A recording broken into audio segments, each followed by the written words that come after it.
Terima kasih rekan-rekan wartawan yang telah hadir sore ini sejak siang tadi ya, jam 2 kita kedatangan tamu yang sangat kita hormati, sangat kita banggakan, kita berbahagia menerima delegasi Fox Point Indonesia. Nanti mungkin Pak Handoyo bisa menyampaikan mengenai kelembagaan Bapak maupun maksud tujuannya pada rekan-rekan wartawan bersama Pak Ervan sebagai sekjennya. Kami terima selama 2 jam dan diskusi berlangsung dengan hangat untuk bangsa dan negara kita yang lebih baik ke depan, untuk membangun kohesi nasional supaya semakin kokohnya NKRI, komitmen kebangsaan kita semakin kita kepada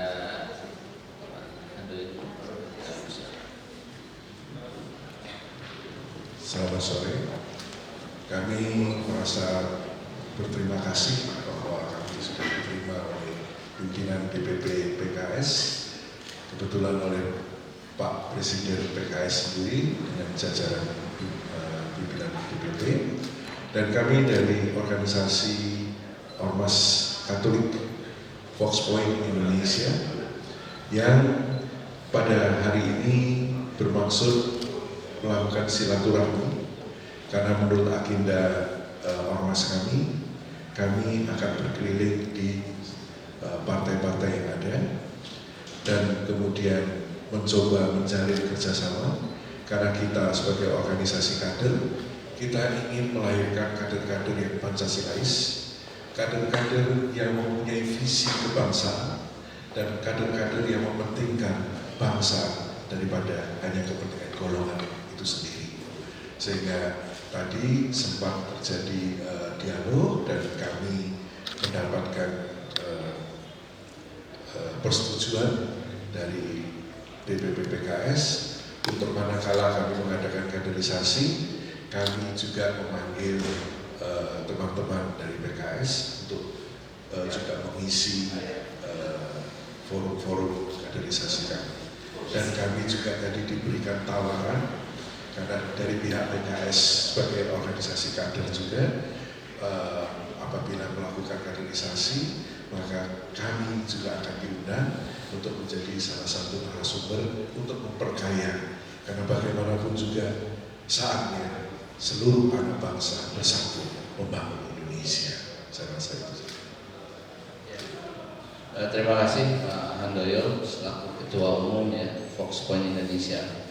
Rekan-rekan sekalian, Assalamualaikum warahmatullahi wabarakatuh. Selamat sore, salam sejahtera buat kita semuanya. Tadi sudah disampaikan oleh Pak Handoyo bahwa Fox Point Indonesia sebagai ormas Katolik ya, dan itu basisnya adalah organisasi kader ya. Tadi sudah berkunjung dan berdialog dengan PKS. Sangat berlangsung akrab ya, dan ini tentu sebuah kebahagiaan buat kami dan kehormatan atas kehadiran rekan-rekan dari Fox Point Indonesia. Ini bagi PKS sendiri ini merupakan kelanjutan ya, silaturahmi kebangsaan yang memang sejak beberapa bulan lalu kita gagas dan kita laksanakan.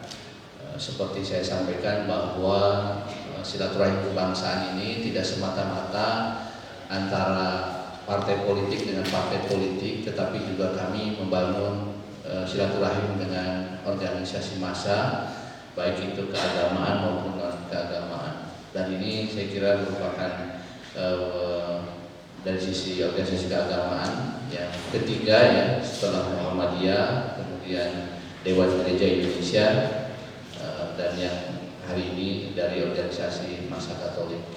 Tadi banyak disampaikan ya, sharing di antara kami, terutama mengenai hal-hal yang memang masih menjadi pertanyaan dari masing-masing pihak ya. Dari Fox Point Indonesia banyak menanyakan tentang hal-hal yang selama ini mereka dengar dari katanya. Tadi mereka banyak mengklarifikasi, menanyakan pada kami, mengkonfirmasi ya, dan kami jelaskan ya. saya katakan memang banyak misunderstanding yang terjadi tentang PKS. Karena itu kami sangat senang bisa memberikan penjelasan langsung kepada Fox Point Indonesia, dan mudah-mudahan sebagaimana tadi disampaikan oleh Pak Boris ya, salah satu pengurus, jawaban-jawaban kami ini mudah-mudahan menjadi bahan untuk disampaikan kepada kader-kader Fox Point Indonesia, dan tentu kami sangat berterima kasih. Jadi rekan-rekan sekalian, insya Allah nanti di hari-hari yang akan datang PKS dengan Fox Point Indonesia akan menjalin kerjasama. Tadi saya sampaikan kalau ada acara di Fox Point Indonesia nanti dari pihak PKS akan diundang, bahkan mungkin kita jadi narasumber ya. Dan demikian juga kalau PKS ada acara, kami akan mengundang dari Fox Point Indonesia untuk juga bisa menjadi narasumber. Demikian yang bisa saya sampaikan dari pertemuan kami pada hari ini. Silakan. Kalau ada yang mau bertanya terkait agenda sore ini, silakan. Ya. Tadi kan ada materi yang disampaikan kepada Fox Point ini terkait beberapa hal yang masih dalam pertanyaan. Kira-kira apa aja sih Pak yang menjadi pembahasan ini Pak? Disebutkan Ya, tadi beberapa yang ditanyakan oleh kawan-kawan dari Fox Point Indonesia ini ya terkait dengan masalah asas partai ya, asas PKS ini apa benar itu asasnya Islam. Tadi sudah saya jelaskan kepada mereka ya bahwa memang PKS ini kalau dilihat dari asas memang asasnya Islam. Kenapa demikian? Karena memang undang-undang partai politik itu memberikan ruang ya bagi partai politik untuk memiliki asas yang tidak bertentangan dengan Pancasila. Ya. Nah, Islam sebagai agama yang diakui di sini tentu tidak bertentangan dengan Pancasila. Tapi juga saya jelaskan bahwa kalau lebih detail lagi, PKS ini kalau berbicara tentang asas atau ideologi, kami ini sebenarnya punya dua. Satu principal ideologi prinsip itu adalah Islam. Islam menjadi sumber nilai, Islam menjadi sumber motivasi, Islam menjadi sumber inspirasi gerakan PKS ini. Tapi juga PKS punya namanya working ideology, ideologi kerja. Ideologi kerja PKS adalah keadilan. Maka seluruh gerak-gerik ataupun ikhtiar PKS dalam politik Indonesia itu ditujukan untuk menciptakan keadilan dalam segala bentuknya, ya, termasuk juga keadilan dari sisi ekonomi, ya, politik, hukum, keagamaan. Itu sudah saya jelaskan. Kemudian yang kedua juga ada pertanyaan-pertanyaan terkait dengan masalah apa bedanya PKS dengan HTI, PKS dengan FPI. Tadi juga sudah saya jelaskan hal-hal seperti itu. Kurang lebih itu ya Pak Handoyo. Atau ada lagi tadi yang itu ya tadi. Begitu.